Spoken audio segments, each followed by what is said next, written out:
exploring interaction and function in the physical world.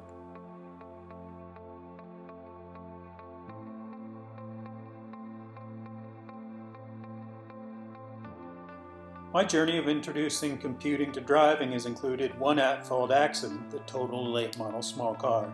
It was my fault.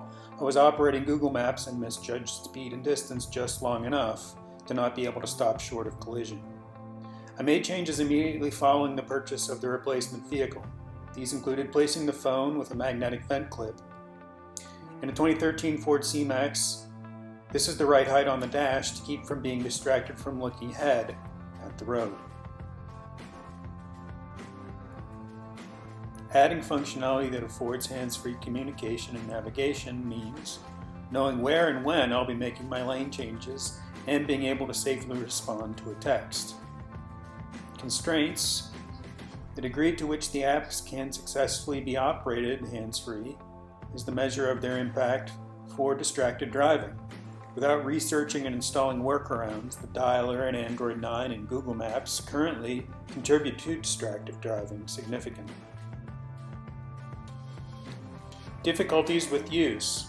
The 2013 C-Max has factory Bluetooth, but audio would play over the car for one thing on the phone and over the phone speaker for another. The Google Pixel does not offer the audio controls of Maps in the phone app. All audio calls are routed to the phone for output. The ringtone will play over the car when connected via Bluetooth, but when the call is answered, audio is redirected to the phone, the speaker internally. Working around this problem required finding and installing a Bluetooth 5 receiver powered by USB. By doing this, I gained functionality for on-screen only directions with audible notification alerts, toggling volume on and off for everything that's playing in the car from Maps, and control for listening to music within the Maps app itself via Spotify integration.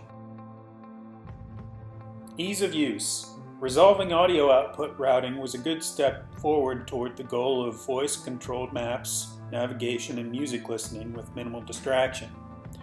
Voice calls, however, are still an issue. The goal is for incoming calls to interrupt Maps audio and/or Spotify audio, and following the conclusion of a call, drop back into Maps and Spotify audio.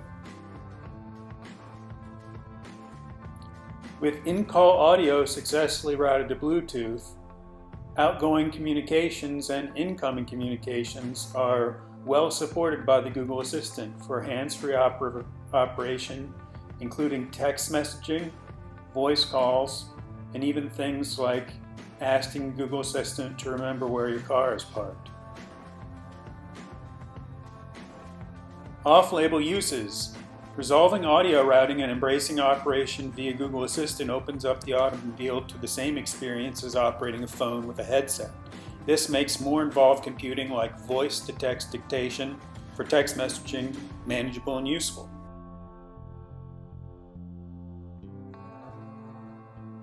Adding the affordances for voice calls and navigation to driving. With in-call audio for voice calls unavailable over Bluetooth, receiving a call while driving is best left to go to voicemail. In my car at highway speed, the noise in the cabin nearly drowns out the max speaker volume of the Google Pixel 2 XL. This has discouraged my adoption of initiating and receiving calls while driving. Solving this problem is possible with third-party apps called volume control that enable in-call audio over Bluetooth. This further discourages adoption with the inevitable added friction of a downloaded, activate, account create user flow. The current version of Google Maps encourages adoption of voice-enabled hands-free operation for safer operation while driving. The addition of a menu for choosing between audible alerts, audio over Bluetooth, or mute makes this important control over audio visible and easy to use. The additional close-at-hand functionality for Spotify supports the use of voice search within Spotify, which is an enjoyable experience of pulling up nearly any album or track one can think of with minimal distraction while driving.